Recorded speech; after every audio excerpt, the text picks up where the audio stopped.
Thursday/Friday workshop lectures this week. And as I said in an email, all the Alex questions related to today's lecture I've pushed off till next week. So you can start working ahead really to take care of next week's homework assignments as soon as you wish, really. But there's really only 2 questions this week for Alex, and then you'll have, I think, 11 for next week. And they'll all be related to what I'm talking about today.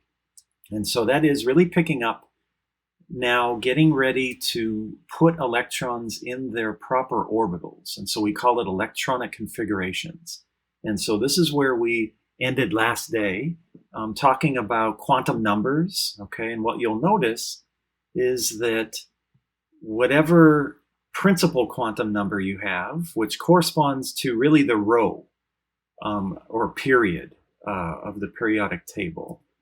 So for instance, if I show you the periodic table here, so all of these rows, okay, or periods, you can think of that as the principal quantum number, okay? So an n of 1, okay, all that we have is really a 1s orbital, okay? And that's because the values of L, the only thing L can be is 0, because it has to be, 1 less than what n is.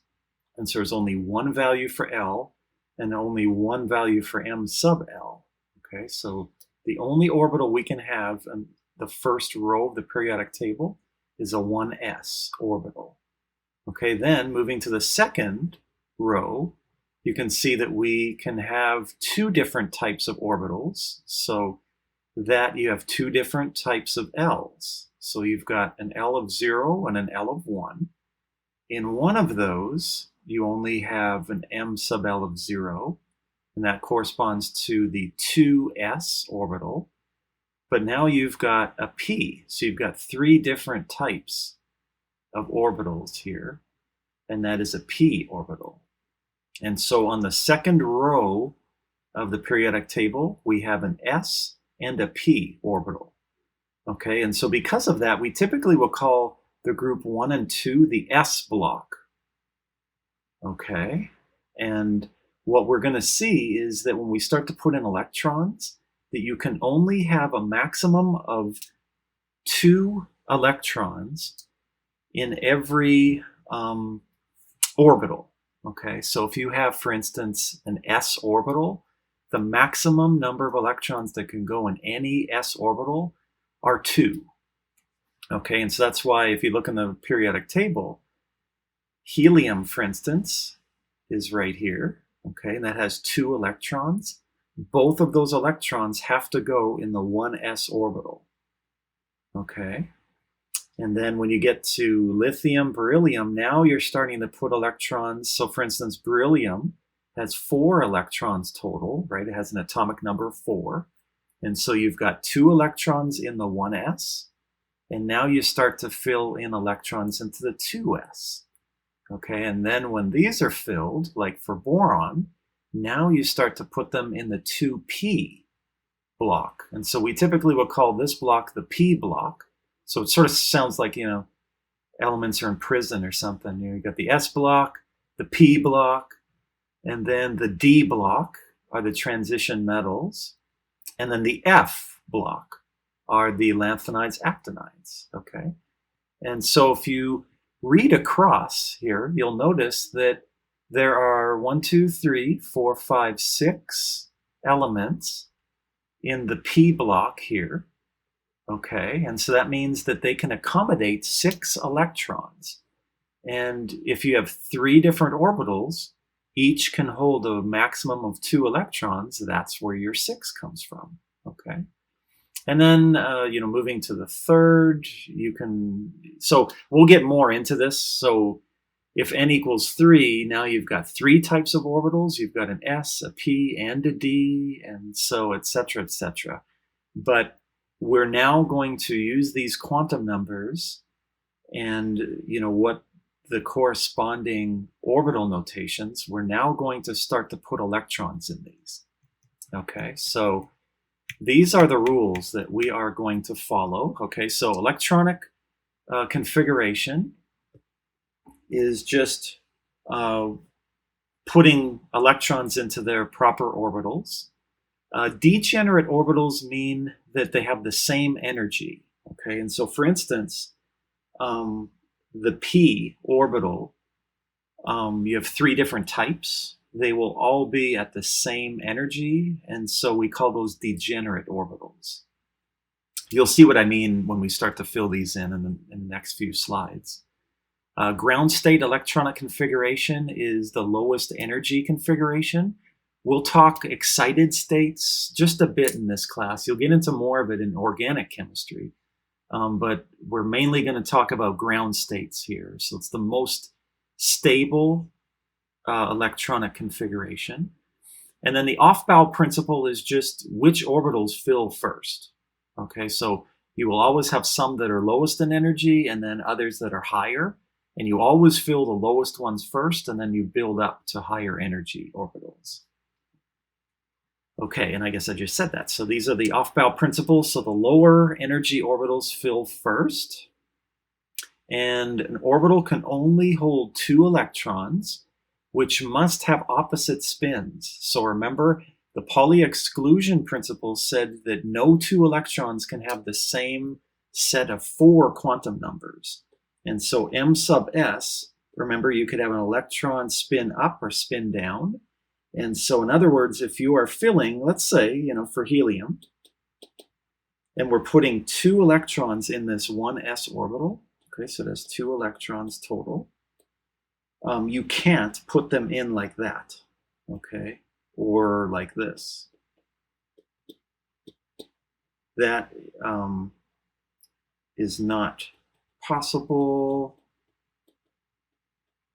due to the Pauli exclusion principle. Okay, so they would have to go in as this: 1 spin up, 1 spin down. So in other words, the M sub s in this case is plus 1/2. The M sub s in this case is minus 1/2.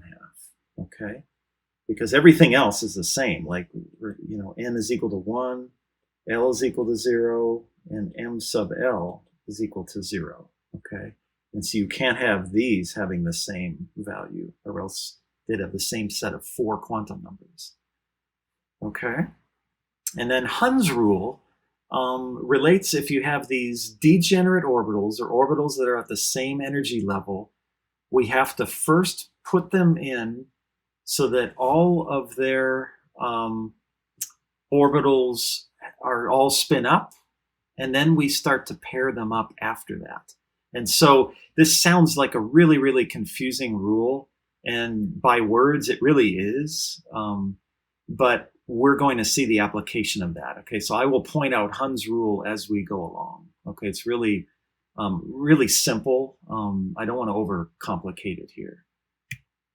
Okay, so this is the order of filling. So this is the off-bow principle, and it's just like reading a paragraph in your book. You start at the top left and you just keep reading across, okay? And so this is the order of filling. So you start to fill the 1s first, then it's the 2s, 2p, 3s, 3p, 4s, and then 3d, then you're back to 4p. And so notice that the n, the principal quantum number for the d's, is going to be 1 less than the s and p's on either side of it. Okay, do you see that? So it goes 4s, 3d, and then you're back to 4p. Okay, and then you go down, it's 5s, 4d, 5p, 6s, 5d, 6p, okay? And somewhere in here, we are inserting the lanthanides, actinides. And so when they are inserted, you'll go 6s, and then you're going to have like maybe a 5d1, and then you're going to go to 4f something. So notice that these principal quantum numbers, the n, is 2 less than the s and the p's, right? So you've got 6s, 5d1, and then you start to insert these guys in there. Okay, so let me just show you in the periodic table what I mean. Okay, so remember, you've got the 6s, and then you've got 1 in here. Okay, so you've got like lanthanum, and then all these guys are inserted in here. Okay, and then you start to go back to the rest of the Ds.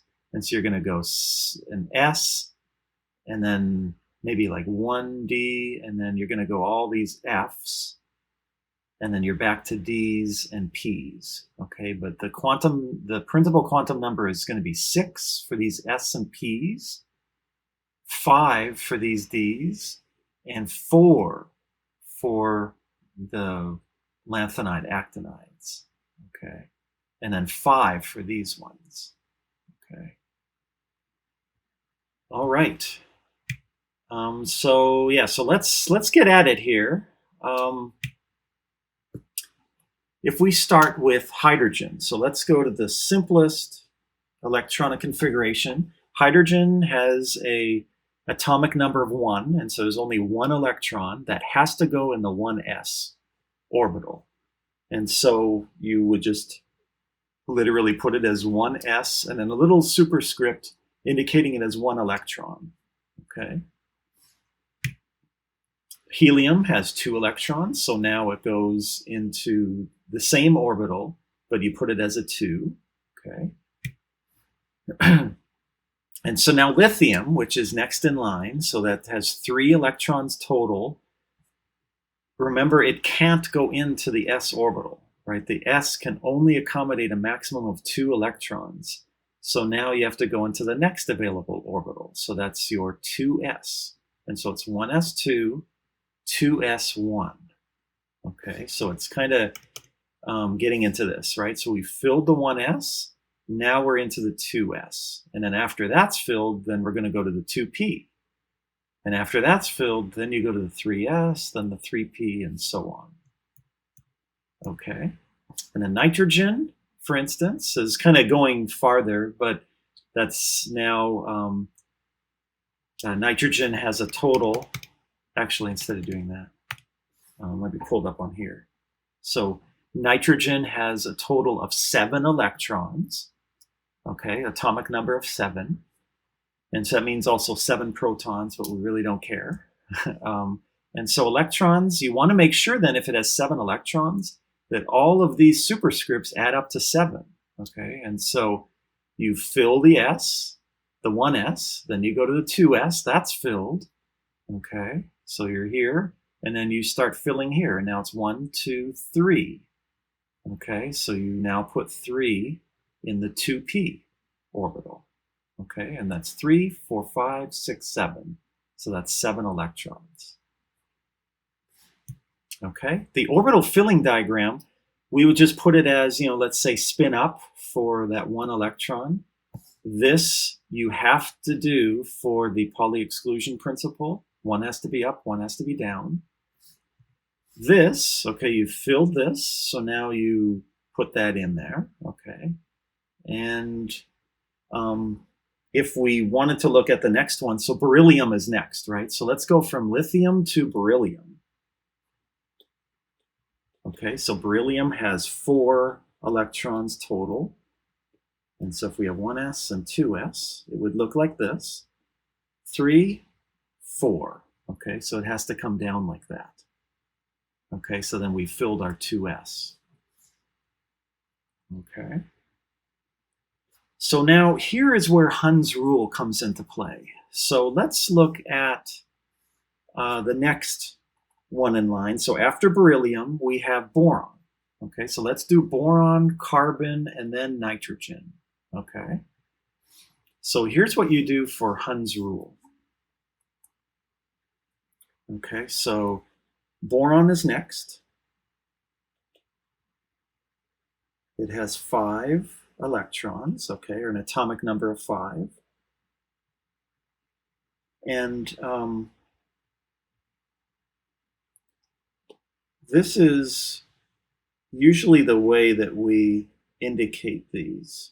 Okay, so instead of putting it all in one row, we typically will do this, where we have different energy levels, and the bottom energy level fills first. Okay, and then we just work our way up. Okay, and so for boron, it has 5 electrons. So we have 1, 2, 3, 4, 5. Okay, so we've put 1 electron in the 2p orbital. Okay, so then the next element is carbon, atomic number of 6. So there's 6 electrons. And so we start again. So we've got 1s, 2s, and 2p. And this is what we mean, by the way, for degenerate orbitals. There's 3 different orbitals at the same energy level, okay?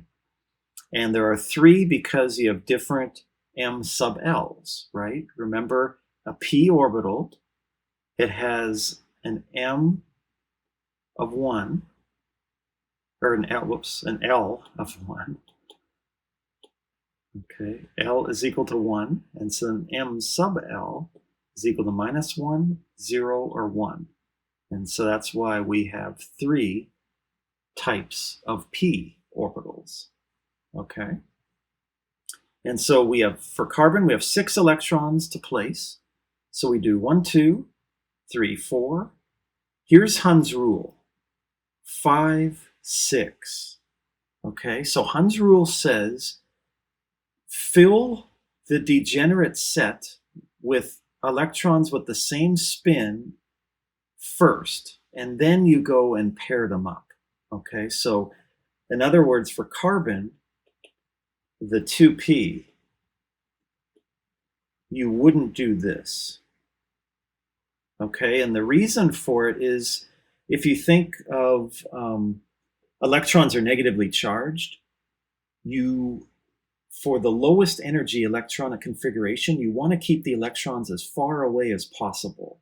Okay, and so here, that would be higher in energy because they're closer together. Then if I put those 2 electrons in separate suborbitals first, okay, and so they're a little bit farther away, and so this is more stable.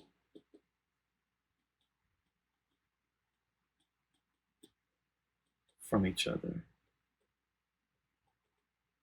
Okay, so they're farther from each other here, and so it's a more stable configuration. Okay, and so if we look at nitrogen's configuration then, okay, you can see that we now have placed those 3 electrons all spin up. Okay, so they all have the same m sub s quantum number. Okay, and that's okay by Pauli exclusion principle, because these will have different m sub l, right? This will be, let's say, -1, that's 0, and that's +1. Okay, so these do not have the same set of 4 quantum numbers. Okay, and so what do you think then would happen for the next element? So beyond nitrogen is oxygen, and so that has 8 electrons total. Okay, so that's your 1s, 2s, and 2p. And so 8, 1, 2, 3, 4. Then we do 5, 6, 7. Now we start to pair it. Okay, so that is Hund's rule. Okay, so if they are degenerate, all in the same row or same line, then put all of them spin up, and then once you've reached the end of them, then you go back and start pairing. Okay, so this would be the configuration for oxygen. Okay, and then fluorine. Okay, fluorine with 9 electrons, just to kind of show you the first or second period here. Okay, so that's 1, 2, 3, 4, 5, 6, 7, 8, 9. Okay, and then the noble gas is neon, okay, with 10 electrons. And that is this. 1, 2, 3, 4, 5, 6, 7, 8, 9, 10. Okay, so in other words, all the orbitals are filled, therefore very stable. And so that's why neon is a noble gas. Okay, all of its orbitals are filled, and it doesn't want to pick up an electron from something or give out an electron to something else. Okay, so now looking at that next row, or the third period, so now we go to sodium, we'll say. Okay, and so now we have made it through this whole row. Now we start with the 3s, okay, and then we're going to go to 3p afterwards. Okay, so that's why it's a 3s1 here. Okay, and just to save us time, because you can imagine, we're down to arsenic here. You're always going to have 1s2, 2s2, 2p6, 3s2, 3p6, 4s2, 3d whatever. Okay, so to save all that time, what we can do is for sodium, we can say it's just a configuration of neon plus whatever it is beyond that. Okay, and so in other words, we can say it's neon's configuration plus 3s1. Okay, so it's just this beyond that noble gas. And that just saves us some time. So it's a shorthand configuration. Okay, this is the full configuration.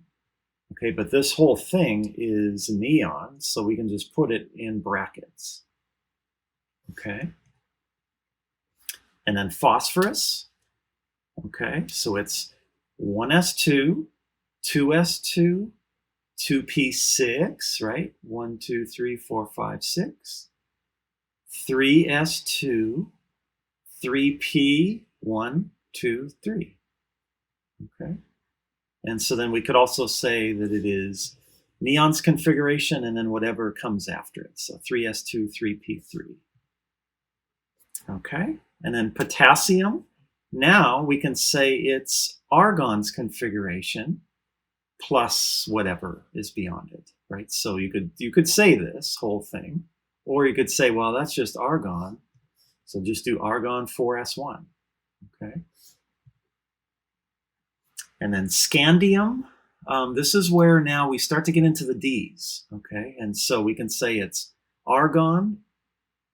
Okay. And then it's 4s2, 3d1.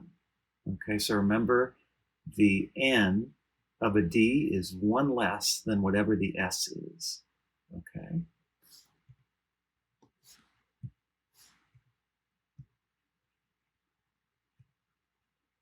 Okay. So there are some exceptions, as there always are, it seems. And so let me show you for chromium. Okay. So if we look at chromium, which is here, okay, if we were to follow all the rules we've talked about so far, we would expect that it would just be argon's configuration, 4s2, 3d, 1, 2, 3, 4, right? So this is what we would expect. But it turns out that the actual configuration is this. And so what happens is you get one of the electrons from the S that actually goes into the D, okay? And let me show you the difference that is, okay? So if we're just going to write out the, 4s, and then here's the 3d, okay? And notice that there are 5 different types of d orbitals because L is equal to 2, M sub L could have values of -2, -1, 0, 1, or 2. Right, so that is 5 different values. So there are 5 different orbitals or suborbitals. Okay, and so for chromium, we have argon's configuration. Then we have 4s2, 3d4. So by Hund's rule, we would do it like that. Okay, but if you 3, 4, 5. It actually is preferred for you to, and let me do this in a different color here. If I move this one into here, Okay, that's called, really, it's an excited state, but it prefers to do that to give you this one. Now, does everybody see that all orbitals are half filled?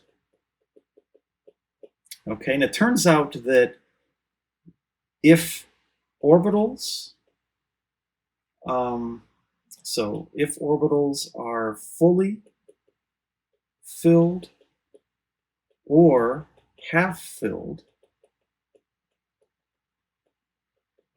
then they are more stable.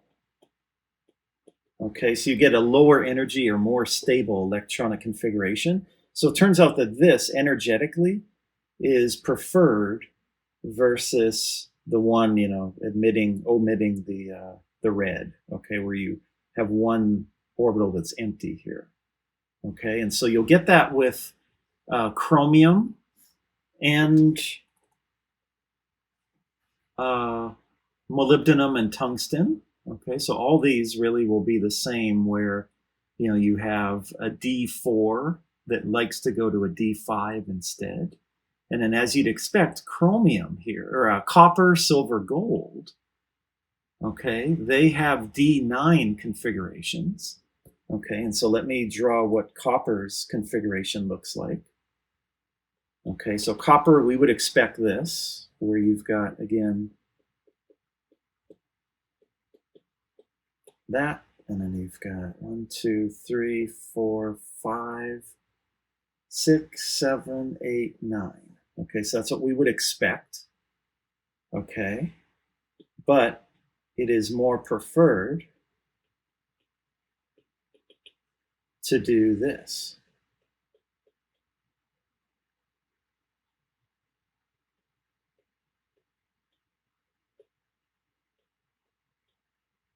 Okay, where now you've got a 4s1, 3d10.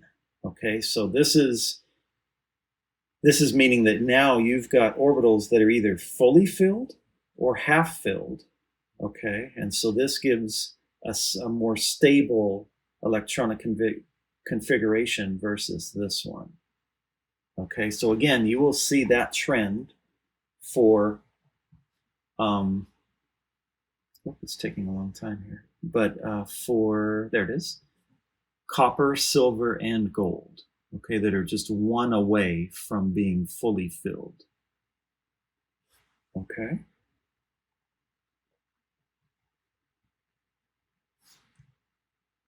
All right, so this is really, really small to see. For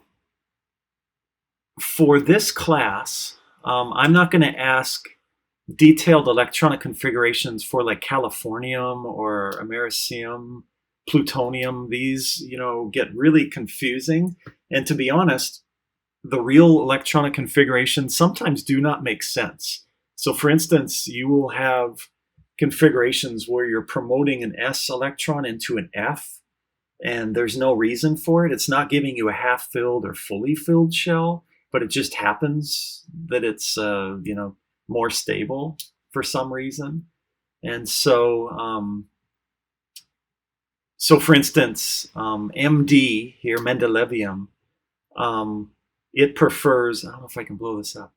Yeah. That would prefer a 7s2 5f13. So why wouldn't that go to a 7s1 5f14, right? Because that would give you a fully filled F shell.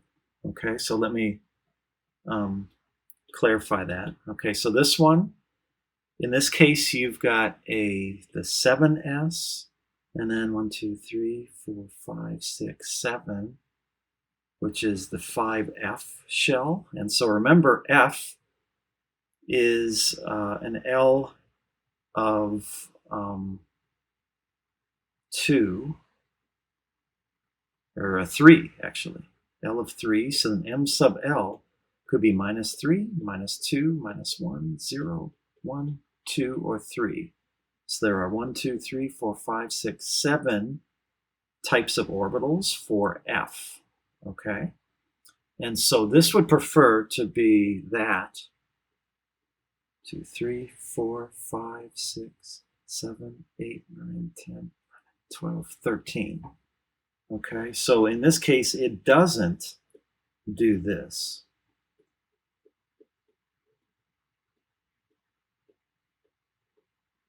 7,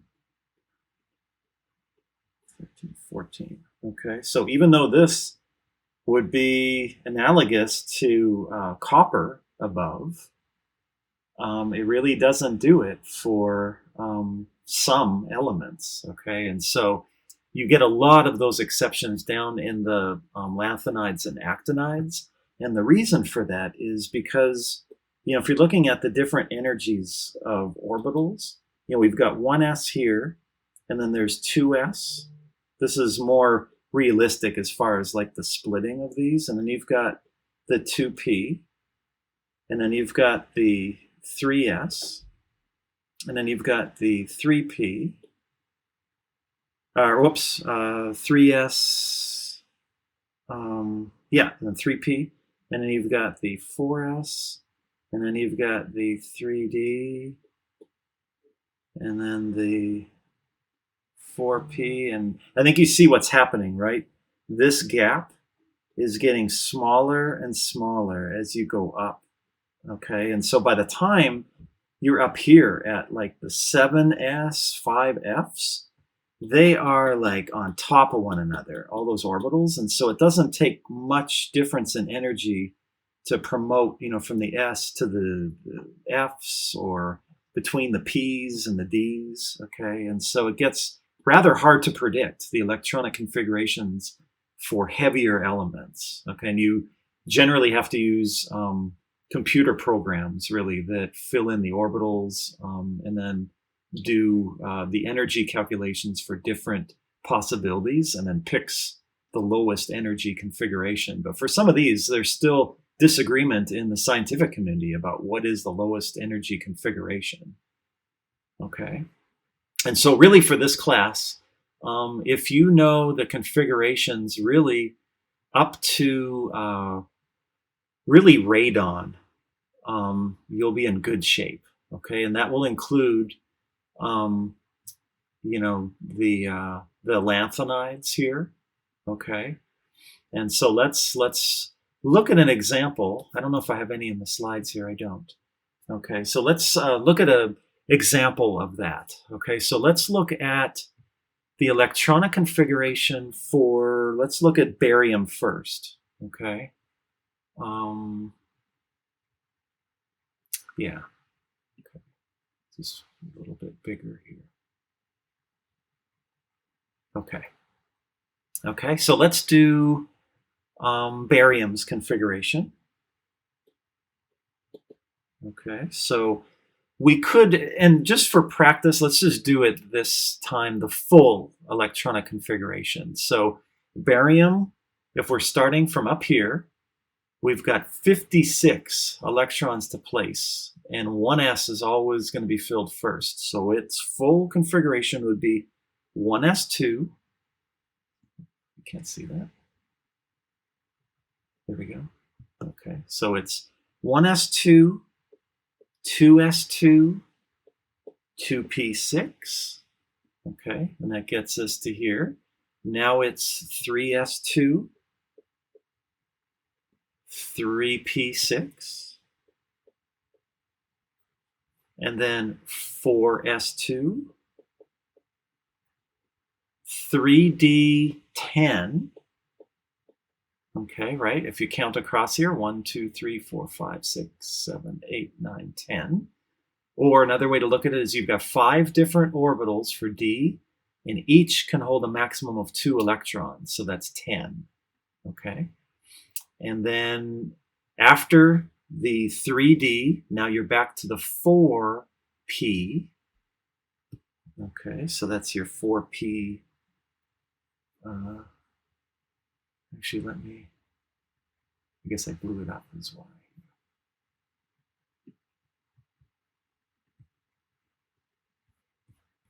There we go, so I can move this over again. There we go. Okay, so 3d10, and then we're into the 4p6. Okay, then we're at the 5s2. Okay, and then I'm running out of room, so let's start on a different line. Okay, so 5s2 puts us here. Now it's 4d10. And then we're back to 5p6. Okay, now it's 6s2. Okay, so you can see that's a lot of work, right? So I think you can understand why we prefer just to say, this is the configuration of xenon. Okay, and so we can just say that barium's configuration is just xenon 6s2. Okay, so much preferred. Okay, so let's look at now what to do for the next one. So let's look at element 57. Okay, so that is lanthanum. Okay, and so let's do the shorthand here. Okay, so that's xenon, and then that would be 6s1, or sorry, 6s2, because we've now filled for barium. Okay, 6s2, and now it goes into 5d1. Okay, so that's next to there. Okay. All right. And now we start to beyond that. So element 58 is cerium, and that's now your first lanthanide, really. So you start to fill in the Ds. Okay. And so from there, cerium then would be, so cerium is xenon's configuration, 6s2, 5d1, and now you have 4f1.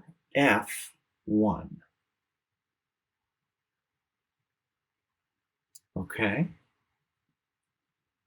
And so notice that this number for f orbitals is 2 less than whatever your s or your p levels are, and it's 1 less than whatever your d's are. Okay. Okay, so as I said, it kind of varies. Cerium, it prefers to do this, where you're starting to fill your D first and then you go into F. But if you look at the element below that, like thorium, it actually prefers to go into, I guess in that case, it would be, so thorium is going to be radon's configuration, 7s2, 6d2. Okay, so you don't put one in the F in that case.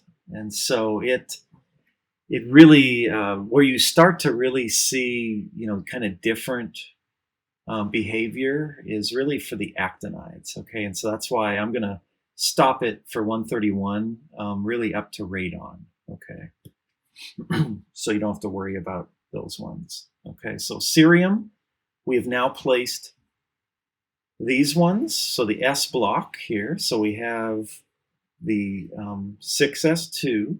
Okay, and then we go into 5d1. Okay, for lanthanum, and then we're starting to put them in all the f orbitals. Okay, and so praseodymium, okay, PR, would be xenon, and then it goes 6s2, 4f2. Okay, and so from here on, okay,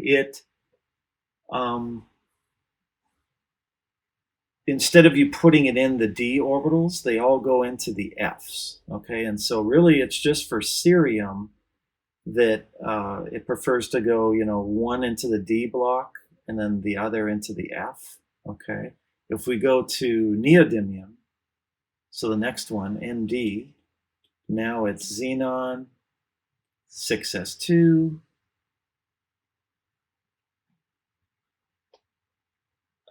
4f. Is that right?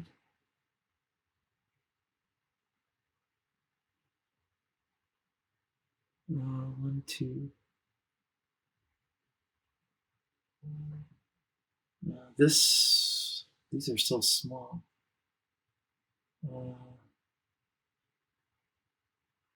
This should be 3, right? Yeah. Whoops.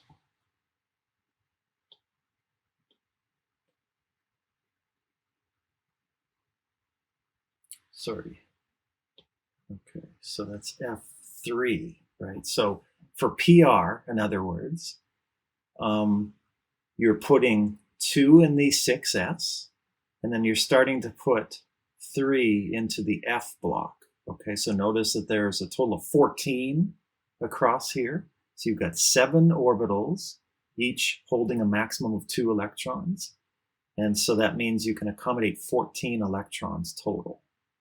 Okay, so you start to get into F3, and then this is why this would be 4F4. Okay.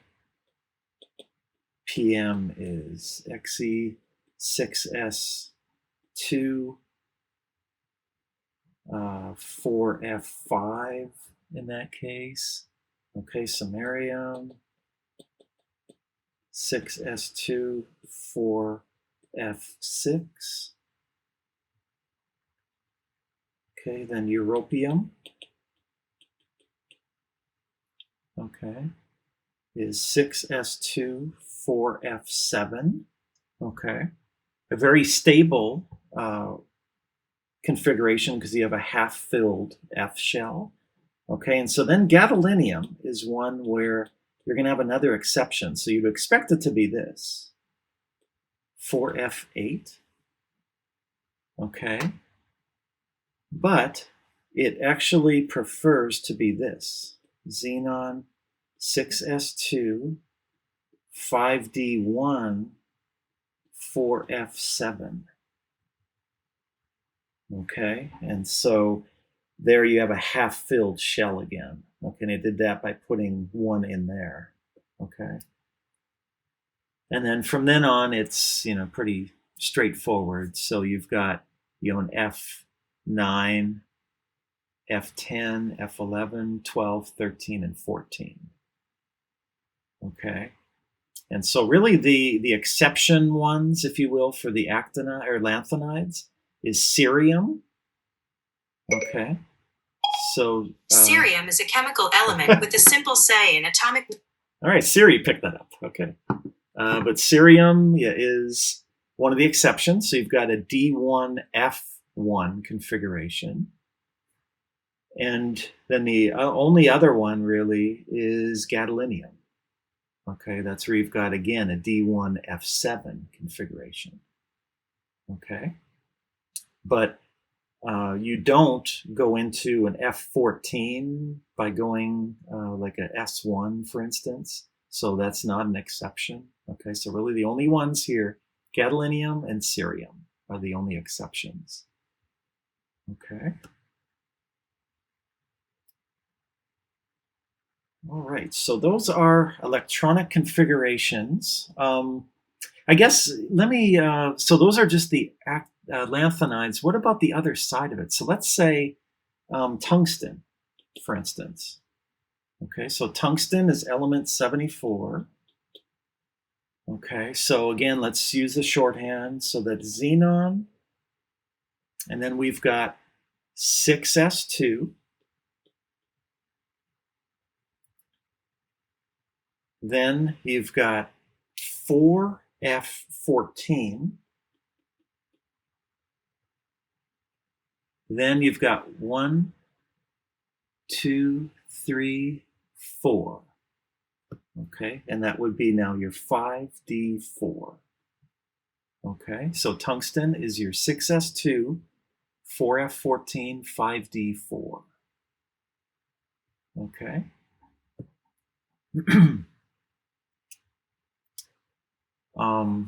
Gold, for instance, is like copper, where you promote electrons, so that will tend to be 6s1, 4f14, but then you've got your 5d10. Okay, so you get promotion from that s electron. Okay, so that you have a fully filled d shell. Okay, and then if we're going to do lead, okay, at the other end, that would be xenon, 6s2, 4f14, 5d10, and then you're back to 6p2. Okay, so note that the s and the p number is the same. D's, it's 1 less, and F's are 2 less. Okay. All right. So those are electronic configurations. Now just a couple more, or just a few more little slides.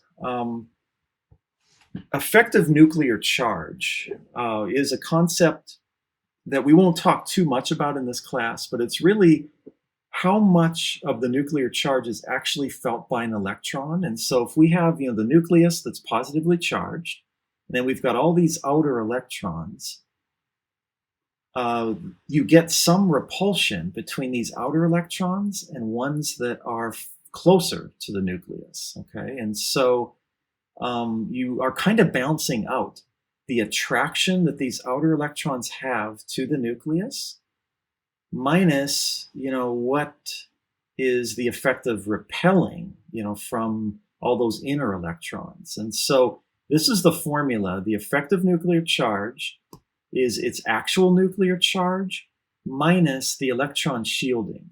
Okay, and so the shielding just comes from repulsion amongst all the electrons. Okay, and so in other words, it's going to experience a little less attraction toward the nucleus than what you would expect because of this. Okay, so this is kind of forcing it away, if you will.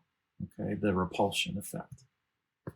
Okay, and so depending on the orbital that the electrons are in, you can have a greater degree of shielding. And in general, s electrons are shielded more than p's, d's, or f's. Really, for this class, the important thing to recognize is that s orbitals are closer to the nucleus than p's, that are closer than d's and f's. Okay, so as you go in this sequence of the different orbitals, their energies go up and their attraction to the nucleus become less. Okay, and so that's why, for instance, in the Bohr model, for instance, you had these different shells. Okay, so we would say that the s electrons would be in a closer shell, and then you've got the 2s and the 2p's. Okay, so the p's in this shell would experience less attraction to the nucleus. Okay, and so we're really not going to do detailed calculations with it. You can really get into, again, some more math with that. What we're really going to use it for is really just to figure out how many valence electrons something has. Okay, and this is really simple because all we really have to do is figure out how many electrons the particular element likes to lose. Okay, or how many electrons are after the particular noble gas configuration. Okay, and so if, for instance, we were looking at the periodic table, we had the configuration for magnesium, for instance, we could say that it is just neon's configuration, right, plus an additional 2 electrons. Okay, and so because of that, let me write that down. So magnesium is just neon plus 3s2. Okay, and so that means that this is the valence shell, okay, or the outermost electron shell. Okay, and why do we care about that? Well, because those are the only electrons involved in forming covalent bonds, okay, or when you have 2 different atoms coming together, it's those outermost electrons that are being shared to form a bond. For instance, if you're having this molecule, these electrons, those 2 electrons in that bond, they are from valence electrons, okay? And so the easy way to figure out how many valence electrons something has, you just look at what group number you have, okay? And so, here, most periodic tables, they've got it just really from 1 to 18. The old periodic tables would have 1A, 2A, and then we skip these here. Then it's 3A, 4A, 5A, 6A, 7A, and 8A. Okay, and the numbers tell you how many valence electrons. So group 1 has 1 valence electron, group 2 has 2, then we skip these, 3 valence, 4 valence, 5, 6, 7, and 8 valence electrons, okay? And so, for instance, bromine, as shown there, okay? So bromine has a 4p configuration. So it's going to be, so bromine is argon's configuration, and then you've got 4s2, 3d10, 4p5, right? Okay, and so this lies closer to the nucleus, so these are not in the valence shell. And so when counting valence electrons, you're really only looking at the highest n quantum number. Okay, so how many electrons do you have in the n equals 4 shell? And so here you've got 5 and 2. Okay, so there's 7 valence electrons for bromine. Okay, and you could easily have done that just by counting across in the periodic table. So for bromine, you have 1, 2, forget those, 3, 4, 5, 6, 7. Okay, and so how many valence electrons does silicon have? 1, 2, 3, 4. So you just count left to right, forgetting this middle group, and you can instantly determine how many valence electrons you have. Okay, and then the next chapter, when we look at bonding, we're going to use that. So you have to know how many valence electrons something has and how many then are going to overlap in your molecule. Okay, so the second last slide is just some periodic trends.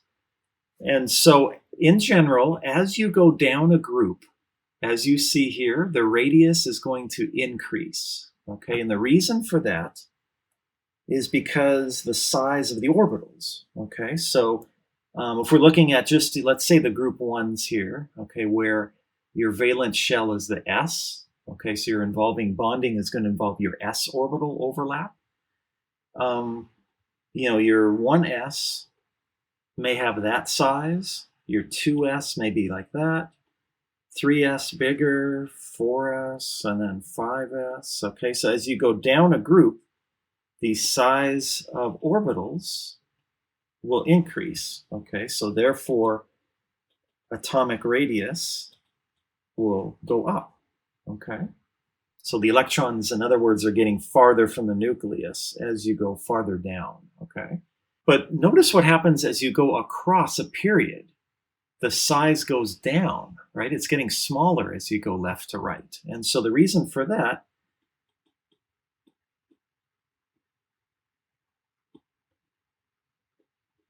okay, so this is that shielding factor, which we really don't care about so much. But effective nuclear charge is really proportional to Z, which is the how many electrons you have. Okay, and so as you are as you add more electrons, then you get a greater attraction to the nucleus. Okay, and so that means, as you put more and more electrons, then you start to get attraction of those electrons toward the nucleus, and the radius goes in a little bit. Okay, so they are attracted to the nucleus a little bit stronger. Okay, and so the effect here, as you're moving boron, carbon, nitrogen, you're adding one more electron in each case. And so because of that, you are getting more attraction to the nucleus, okay? And as a result, the whole radius is decreasing, okay? So that's an effective nuclear charge effect. Okay, so I guess it's just a summary slide, right? So as you go across with atomic number, your radius is going down, okay? And the effective nuclear charge increases. The valence shell electrons are attracted more strongly to the nucleus. Okay, so this is effective nuclear charge going up, and the radius going down as a result of it. And it's not a linear trend, because there are other the shielding, for instance, this plays a role in it. So it depends what orbitals are involved, if it's S versus P or D.